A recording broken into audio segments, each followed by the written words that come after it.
me ask you, let's see if we can establish tonight the Obama doctrine and the McCain doctrine for the use of United States combat forces in situations where there's a humanitarian crisis, but it does not affect our national security. Take the Congo, where 4.5 million people have died since 1998, or take Rwanda in the earlier and dreadful days, or Somalia.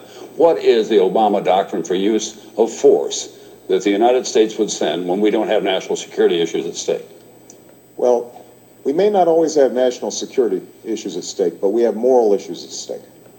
If we could have intervened effectively in the Holocaust, who among us would say that we had a moral obligation not to go in? If we could have stopped Rwanda, surely if we had the ability, that would be something that we would have to strongly consider and act. So, when genocide is happening, when ethnic cleansing is happening somewhere around the world, and we stand idly by, that diminishes us. And so I do believe that we have to consider it as part of our interests, our national interests, in intervening where possible. But understand that there's a lot of cruelty around the world. We're not going to be able to be everywhere all the time. That's why it's so important for us to be able to work in concert with our allies. Let's take the example of Darfur just for a moment. Right now, there's a peacekeeping force that has been set up, and we have African Union troops in Darfur to stop a genocide that has killed hundreds of thousands of people. We could be providing logistical support, setting up a no-fly zone at relatively little cost to us, but we can only do it if we can help mobilize the international community and lead. And that's what I intend to do when I'm president. Senator McCain, the McCain doctrine, if you will. Well, let me just follow up, my friends. If we had done what Senator Obama wanted done in Iraq, and that was set a date for withdrawal, which General Petraeus, our chairman of our Joint Chiefs of Staff, said would be a very dangerous course to take for America, then we would have had a wider war. We would have been back. Iranian influence would have increased. Al-Qaeda would have reestablished a base. There was a lot at stake there, my friends. And I can tell you right now that Senator Obama would have brought our troops home in defeat. I'll bring them home with victory and with honor. And that is a fundamental difference. The United States of America, Tom, is the greatest force for good, as I said. And we must do whatever we can to prevent genocide, whatever we can to prevent these terrible calamities that we have said never again. But it also has to be tempered with our ability to beneficially affect the situation. That requires a cool hand at the tiller. This requires a person who understands what the limits of our capability are. We went in to Somalia as a peacemaking organization. We ended up trying to be, as peacekeeping organization. We ended up trying to be peacemakers, and we ended up having to withdraw in humiliation.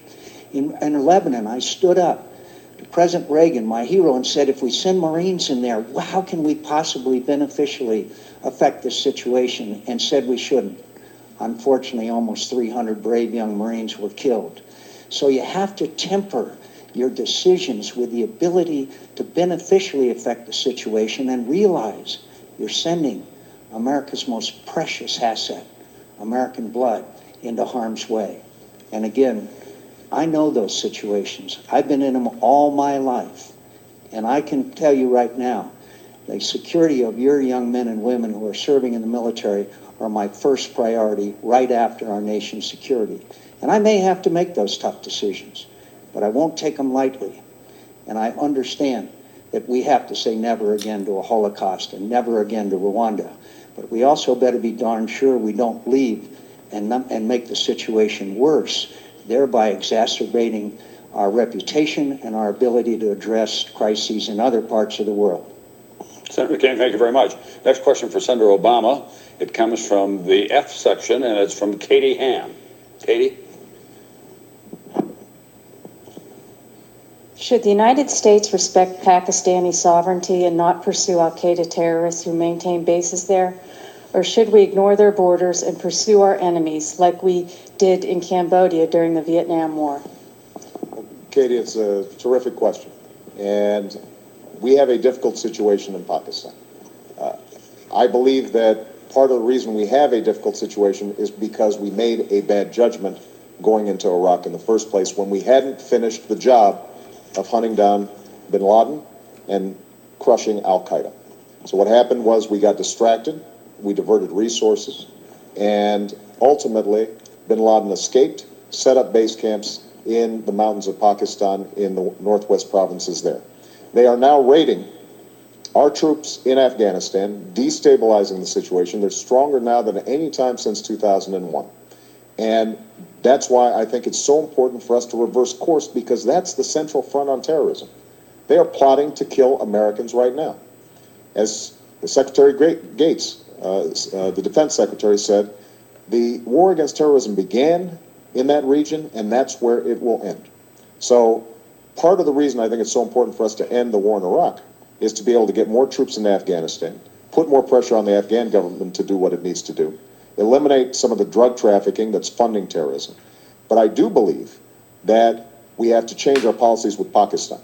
We can't coddle, as we did, a dictator, give him billions of dollars, and then he's making peace treaties with the Taliban and militants.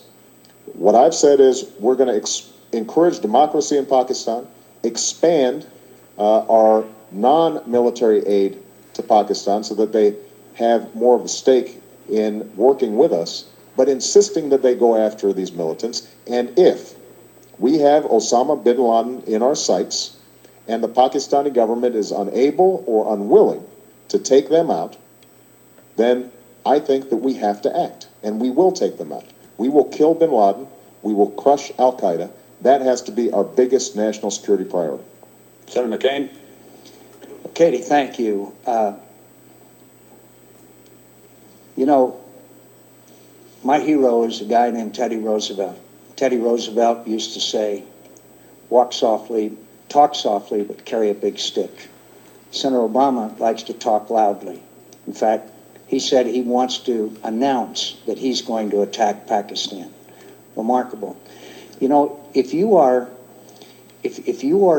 a country and you're trying to gain the support of another country, then you want to do everything you can that they would act in a cooperative fashion. When you announce that you're going to launch an attack into another country, it's pretty obvious that you have the effect that it had in Pakistan. It turns public opinion against us. Now, let me just go back with you very briefly. We drove the Russians out, with the Afghan freedom fighters, drove the Russians out of Afghanistan, and then we made his most serious mistake.